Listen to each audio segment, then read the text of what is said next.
He had one offer out of high school to Sacramento State where he won the Big Sky Offensive Player of the Year. He transfers, not a lot of buzz coming out. Arizona State and Kenny Dillingham believe him, and they got a superstar with Cam Scattaboo, the 47-yard touchdown that sealed the deal, and a 27-19 win over 16 Utah, the favorites in the Big 12 Conference. No longer. The Arizona State Sun Devils are 5-1, and if you are a person that had the season win total over 4.5, I should say, that bet is cashed, as Kenny Dillingham said that in his post-game interview last night. But, Ben, I got to throw it to you. You're the Arizona State alum. This team, 5-1, you can just tell by watching this team, they play with so much grit, tenacity. They play in the identity of their head coach, and it's showing, and the sky's the limit for this team. Yeah, you had mentioned it. That's a really good point, Jackson. They play in the same identity of their head coach. I've mentioned this with Colorado. I've mentioned this with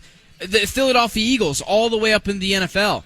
Teams take on their personality of their head coach. And what has Kenny Dillingham done since he came from Oregon over to Arizona State? He's done nothing but work. He's done all the little things. He does the extra preparation. He stays in Texas after they beat Texas State. They go home. He stays for 3 extra days to recruit. This guy to a point where once I criticized him for doing too much, for not delegating, for not just being the boss that he should be, but clearly a guy that, for Kenny Dillingham, who I had some reservations about when they first hired him, because he's kind of a nut job. Like, he's kind of a nut job. He's kind of a crazy act. He's kind of a crazy dude. But he's done nothing but succeed, and the players have bought into him. The guy that I can most closely relate Kenny Dillingham to is Dan Campbell. Dan Campbell is a whack job. Kenny Dillingham is a whack job, but some way, somehow, they have bought into what he has preached every day at practice, to where last year they were better than we thought, and this year we thought they were going to be a little bit better, but still rebuilding. Not sure we were going to get Sam Levitt and Scatabo that we'll talk about in his second year, but he has a buy-in from his players. You can tell they love him, and you can tell that they don't want to let Dillingham down. I mean, he plays with so much emotion. This team plays with so much emotion, and he is getting more out of less from his team. And that's how you know a sign of a good head coach. Can he get more out of less talent? And last night, I totally expected them to lose. I just wanted them to keep it close. Cam Rising comes in. Remember, Cam Rising didn't play when they played U of A. They played 35-year-old Cam Rising and beat him at home, in which they didn't start that game up. They were down 6-0 to start. Showed up kind of late and beat this team. And Kenny Dillingham has a buy-in in which everyone can now ask the question, even if it's not true. You can entertain this question. I don't think you've ever been able to do so before. Do they have their Nick Saban? Do they have their Kalen DeBoer? Is he going to turn this organization around forever? Because Kenny Dillingham, yeah, you know, there is always the worry that Florida State could take him, or whatever big college here, Auburn, right? He is from Arizona. There is something in your mind where you could be like, maybe he stays, maybe, because he loves it here, because he loves Arizona State, because he loves Phoenix, and that's part of the buy-in here for Kenny Dillingham. So I tweeted last night, Kenny Dillingham already needs a raise.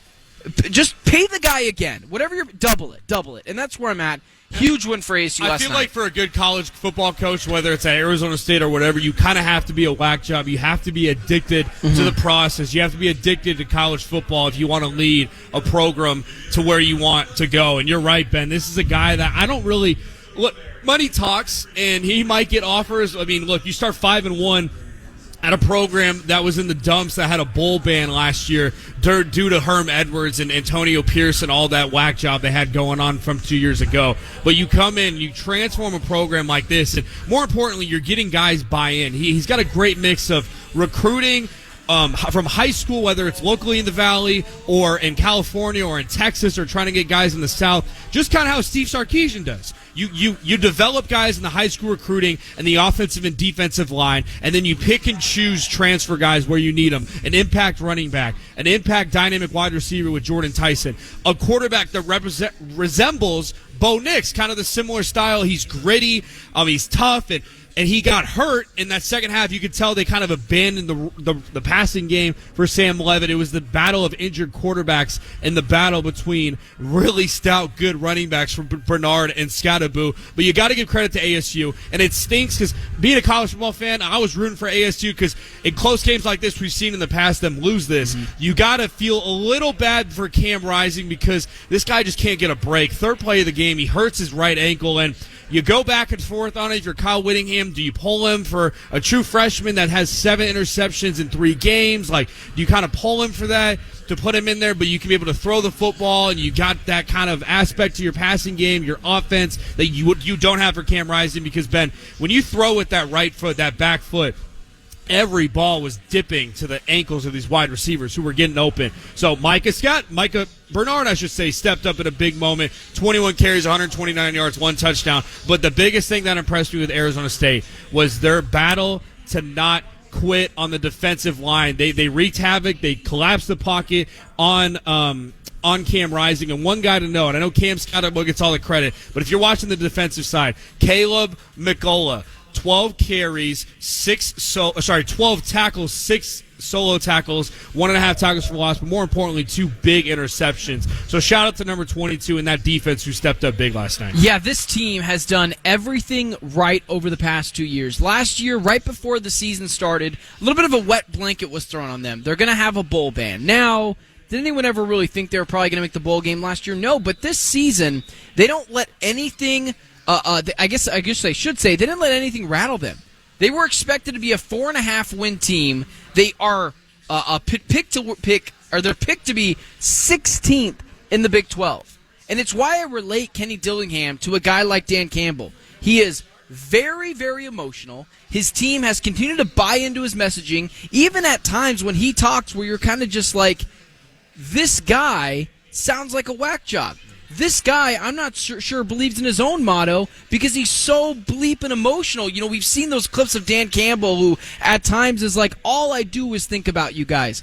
And now at this point, like, I believe him. And I believe when Kenny Dillingham says this is all he cares about. His post-game interview last night, he cares so much about these players where he had basically told, or he's telling the reporter, you should be talking. Where's Cam? He's literally looking around the field trying to find Cam Scatterbo. He loves this team. And it's such a good opportunity for fans of ASU to finally be able to ask the question for the first time ever. Like, do we have our head coach that is not just going to revive this program, but make it a powerhouse in the Big 12 for years to come? You have never been able to ask that, whether it's the Big 12 or the Pac-12, and that's such a huge thing for Kenny Dillingham to bring to the table. It's really great for ASU. I think the best part, too, is he's young, 2, he's fiery, and he's one of those guys, I compare him to Dan Lanning, where it's like, yes, you know, you kind of want people always expect him to go for the biggest job possible. And Dan Lanning, when Nick Saban retired, they kind of made that connection of, he could go to the SEC and develop a program there. Dan Lanning's like, no, I want to build something here by myself in the West Coast. You kind of get those similar vibes with Kenny Dillingham, a guy from Arizona, to your point, that he just wants to build something. He's building a culture. He's recruiting guys in state. He's recruiting guys in the portal in Texas. And you look at their schedule now. We said Kansas and Utah is going to be the toughest stretch. Win-win. At Cincinnati, should be a good win. Should win that game, but you can't look past it. College football is a game full of trap games, season full of trap games. At Oklahoma State, UCF, at Kansas State, home against BYU, wrap up against Arizona. So for Arizona State, the highest of highs, a big win yesterday, be able to capitalize off turnovers. My one thing I'll say about Utah is you wonder 2 things. One, what would it have been like if you put your other quarterback in? And 2, They love having those long, sustained drives. That 4th down they went for, the 4th and 8, they converted no points. You just wonder how that would alter the game. But Utah's chances of making the Big 12 championship are basically done, as there's a bunch of one-loss teams and even undefeated teams at the top. But closing thoughts for you about ASU's big win, and what do you expect from them moving forward? Yeah, one thing that ASU needed was a star, whether it was at the quarterback position, that might be a rising star in Sam Levitt, or a guy like Cam Scatterbo, who is the identity of this team. Tough, gritty, takes on the personality of Kenny Dillingham, emotional, kind of overlooked for large stretches of his college football career, comes in and absolutely stifles a Utah team where at this point you can also ask the question, like, Are they going to go to the college football playoff? Like, it's not impossible. It's not impossible. And if I would have told you at the beginning of the season that was even just a question, you would have said, yeah, that's impossible. So ASU, I expect more from them. The one thing that I worry about now is how do they respond next week to a highly emotional win? We saw how they responded this week after a highly emotional win. Can they carry that for the rest of the year, in which they still got U of A? If I'm not mistaken, they still have BYU. So should be a good rest of the season for ASU. Already surpassed all expectations. Yeah, we'll see how they bounce back. Kenny Dillingham and the Sun Devils, big win, 27-19, upset 16 Utah.